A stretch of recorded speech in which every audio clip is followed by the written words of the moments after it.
जय हिंद जय भारत साथियों, आज आपके सामने एक वीडियो बना रहा हूँ। वीडियो इस तरह का है कि कर्जा मुक्ति अभियान के अंदर में आज अमरावती ज़िले में, जो महाराष्ट्र के अंदर आता है अमरावती ज़िला, यहाँ पे एक मैडम है हमारे ज्योति वानखेड़े जी। इनके घर पे आज जब्ती का नोटिस आया था। जब्ती होने वाली थी उनका घर, लेकिन कर्जा मुक्ति अभियान के अंदर में जो उनको सर्टिफिकेट मिला हुआ है, जो रजिस्ट्रेशन नंबर मिला हुआ है, वो रजिस्ट्रेशन नंबर, वो सर्टिफिकेट उन्होंने कोर्ट में दाखिल किया।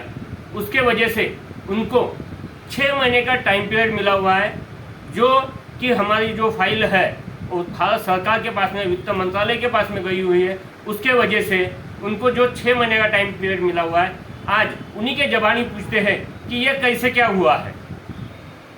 ये है ज्योति मैडम, ज्योति वानखेड़े जी। आज इन्हीं से पूछते हैं कि इनके साथ में क्या क्या हुआ और इन्होंने कैसे कैसे लड़ाई लड़ी। ज्योति जी, आप भारत साथियों, मेरा नाम ज्योति गजानन वानखेड़े है। मैं अमरावती महाराष्ट्र की रहने वाली हूँ। आपके साथ में ये जो इतना केस हुई है, आपका जो इतना ये हुआ है घर का जब्ती का, तो इसके लिए आपने क्या क्या लड़ाई की है और कैसे कैसे ये की है? शुरुआत में तो जो सर है, अभी लॉकडाउन के पहले जो परिस्थिति थी बहुत अच्छी थी। लॉकडाउन के पहले जो है इंस्टॉलमेंट रेगुलर थी, EMI बराबर जाती थी उनको, और लॉकडाउन के बाद में सब पूरा बदल गया है। उनके बाद में उन्होंने जो मुझे टाइम पीरियड दिया था, मॉरेटोरियम दिया था, रिस्ट्रक्चर दिया था, उसके बारे में मुझे कुछ भी पता नहीं था। जो आखिरी में लास्ट में उन्होंने जो रिस्ट्रक्चर दिया था उन्होंने मुझे बुलाया, उन्होंने साइन किया, उन्होंने बोले कि आपकी परिस्थिति नहीं है, इस वजह से हम आपको 6 महीने का टाइम दे रहे हैं। तो 6 महीने का टाइम देने के बाद में उन्होंने जब मेरे घर पे 3 महीने के बाद में आ गए, उन्हें बोल रहे कि आपको रिकवरी चाहिए। तो तब मुझे समझ में नहीं आया कि क्या करना क्या नहीं करके। मैंने उनको पूछी कि सर आपने 6 महीने का पीरियड दिया हुआ है, तो आप 3 महीने भी इंस्टॉलमेंट कैसे मांग रहे हो? कि बोल रहे थे 3 महीने का आपका जो रिस्ट्रक्चर है, आपका 3 महीने का ही हुआ है कंफर्म, तो आपको अभी इंस्टॉलमेंट भरना पड़ेगा। मैंने बोली कि सर मैं अभी तो फ़िलहाल मैं भर नहीं सकती हूँ, क्योंकि अभी तो काम भी बंद है, लॉकडाउन का अभी पूरा खुला भी नहीं है। मेरा एक्सीडेंट हुआ था, हाथ फ्रैक्चर हुआ है, तो उस वजह से मैं अभी इंस्टॉलमेंट कुछ भर नहीं सकती हूँ। आपने मुझे 6 महीने का दिया था, 6 महीने के बाद में मैं इंस्टॉलमेंट भरना चालू करूँगी कि लेकिन पूरी नहीं भरूँगी, जैसी जैसी होती है वैसी वैसी भरना चालू नहीं है। लेकिन उन्होंने कुछ माना नहीं है। उसके बाद में वो लगातार हर महीने आते गए, बोलते गए। फिर उन्होंने 3 महीने का था, उन्होंने बोले कि आज आपको इंस्टॉलमेंट भरनी तो MPA हो जाएगा। मैं बोली MPA कैसे होता है? तो वो MPA का डिफ़ॉल्ट है। मैं बोली वो मैं नहीं हो सकती, क्योंकि इसमें मेरी कुछ गलती नहीं है। आपने मुझे 6 महीने का दिया था, अभी मैं आज ठीक है आपको 2 दिन में आपको पैसे दे दूँगी। 2 दिन के बाद में पैसे देने के बाद में भी उन्होंने मेरा जो अकाउंट है MPA कर दिया। उसके बारे में मुझे उन्होंने कुछ भी नहीं बताया। उसके बाद में कभी भी मुझे इंस्टॉलमेंट भरना चालू करने के लिए बोले, तो मैंने थोड़ी आधी करके इधर से बैच से निकाल के कैसे भी साहूकार से मांगकर ऐसे करके मैंने आधी इंस्टॉलमेंट भरना चालू कर दिया। भरना चालू करने के बाद भी उन्होंने मुझे जैसे टॉर्चर करते थे। उन्होंने पहले तो मेरा जो है, उन्होंने चेक बाउंस का जो लोक अदालत में गया हुआ चेक बाउंस करके मेरे पर केस फाइल कर दिया। मुझे पता भी नहीं था। तो उन्होंने बोले कि यानी कि आज की 4 तारीख थी, 4 तारीख तो मुझे तारीख तो नहीं, मुझे तारीख मालूम है लेकिन मंथली नहीं मालूम तो कौन सा था। तो उन्होंने लोक अदालत में मेरी केस फाइल की थी कि इनका चेक बाउंस हो गया करके। मैंने फिर उनसे बोली कि सर ये आपने चेक बाउंस का जो केस है, आपने चेक क्यों लगाया है? मैं तो आपको कैश पेमेंट कर रही हूँ, तो आपने चेक नहीं डालना था। तो लोक अदालत मतलब क्या होता है? लोक अदालत मुंबई, आपको 4 तारीख यानी कि कल जाना है। कल जाने तो सर मैं मुंबई कैसे जाऊंगी? उस दिन घर पर चूल्हा भी नहीं पेटा, यानी कि खाना भी नहीं खाया था। तभी भी वो बोल रहे थे कि कैसा भी, चलो मैं आपके साथ में आती हूँ, आप मुझे लेकर चलिए सर, क्योंकि आप मुझे मुंबई का पता भी नहीं है, मेरे पास पैसे भी नहीं है। मैंने उनको बहुत गिड़गिड़ाई। वो बोले थे नहीं, बोले आपको जाना ही पड़ेगा, बोले नहीं तो बोले वो आप पर केस फाइल हो जाएगा बोले। तो फिर मैंने बोली चेक बाउंस आपने क्यों किया है? फिर उसके इसमें तो उन्होंने मेरे को 2-3 महीने उसके इसमें ये कर दिया, यानी कि वो जो घेरा रहता है, हाँ वैसा कर दिए उन्होंने। तो मैंने बोली कुछ भी समझ में नहीं आ रहा था। तभी भी मैंने आधी इंस्टॉलमेंट करके फरवरी तक मैंने इंस्टॉलमेंट भरी। फरवरी तक इंस्टॉलमेंट भरने के बाद भी उन्होंने कि नहीं जो नोटिस लगाए, तो वो बोल रहे थे कि आपकी दीवार को जो नोटिस लगाए है, सिर्फ आप इंस्टॉलमेंट नहीं भर रहे हो, इस वजह से हम नोटिस लगा रहे हैं। उन्होंने कुछ भी नहीं बोला कि 13/2 का नोटिस है कि आपके यहाँ पर जब्ती कर रहे हैं, कुछ भी नहीं बताया। फिर उन्होंने जो है कि नहीं तो बोले, मैं बोली सर वो चेक आपका चेक बाउंस है। मैं कुछ भी पूछती थी तो वो चेक बाउंस का जो है लोक अदालत की वही बात करके टाल देते थे। फिर उसके बाद में उन्होंने जो है मेरा जो केस फाइल उन्होंने उधर किया था, मैंने फरवरी तक इंस्टॉलमेंट मुझे कुछ भी नहीं मालूम था। फिर मैंने वहाँ पर एक रिकवरी वाले सर से पूछी, मैडम बोले आप बोले ये थोड़ी थोड़ी इंस्टॉलमेंट भर रहे हैं तो इससे कुछ भी नहीं होने वाला है, बोले आपको भरना है जो आपकी जो आउटस्टैंडिंग है बोले वो पूरी भरनी पड़ेगी, बोले नहीं तो बोले आपका कुछ फ़ायदा नहीं। बोले मैं बोले क्यों फ़ायदा नहीं है? तो फिर मुझे ऐसा लगा कि इन्होंने कुछ किया हुआ है। मैंने इधर उधर से जानकारी निकाली, मैंने बोले आपने कुछ किया हुआ है क्या सर, कहीं केस फाइल किए क्या? वो कुछ भी नहीं बताने को तैयार नहीं थे। फिर मैंने वही जो है मेरा अकाउंट नंबर है, मेरा आधार कार्ड, मैं कलेक्टर ऑफिस में गई, वहाँ पर चेक यानी कि 4-5 बार वहाँ पर गई, एप्लीकेशन दिए। फिर और 2-4 बैंक में गई, वहाँ पर जाकर मैंने पूछताछ की, उन्होंने भी मुझे कुछ भी नहीं बताया। फिर कलेक्टर ऑफिस में मैडम से बात की तो मैडम ने मुझे बोला कि आप एक काम कीजिए, आपने मेरे पास में तो नहीं है। मैंने बोली वहाँ पर तो मुझे बैंक वाले बोल रहे हैं कि आपकी जो है लोक अदालत में केस दाखिल की हुई है। उन्होंने मुझे फिर बाद में बोला कि आपकी जो केस फाइल हो गई है लोक अदालत में। मैंने बोले लोक अदालत में आपकी केस फाइल हो नहीं सकती है, बोले आपकी अमरावती कोर्ट में होगी, नहीं तो कलेक्टर ऑफिस में होगी। तो कलेक्टर ऑफिस में तो नहीं है, बोले आप एक काम कीजिए, बोले CGMC में जाकर देख लीजिए। बोले मैंने वहाँ पर 10 बार चक्कर मारी, फिर उनसे बातचीत की, उसको बोली कि सर मेरी परिस्थिति ऐसी ऐसी, वो मुझे बैंक वाले कुछ डिटेल बता नहीं रहे हैं, आप चेक कर लीजिए, मेहरबानी करके मुझे बताइए कि मेरी केस यहाँ पर दाखिल हुई क्या।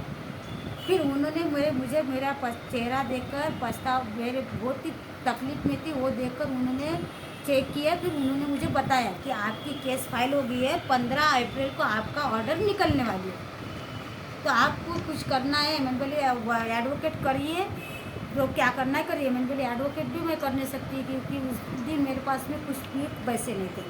तभी भी उन्होंने कोर्ट वाले ने बोले हैं कि आप सरकारी वकील आपको मिल सकते हैं, सरकारी वकील मिल हाँ, सकता है तो मैंने वहाँ पर एप्लीकेशन दीजिए, तो मैंने वहाँ पर एप्लीकेशन दिया तो मुझे सरकारी वकील वहाँ मिल गए।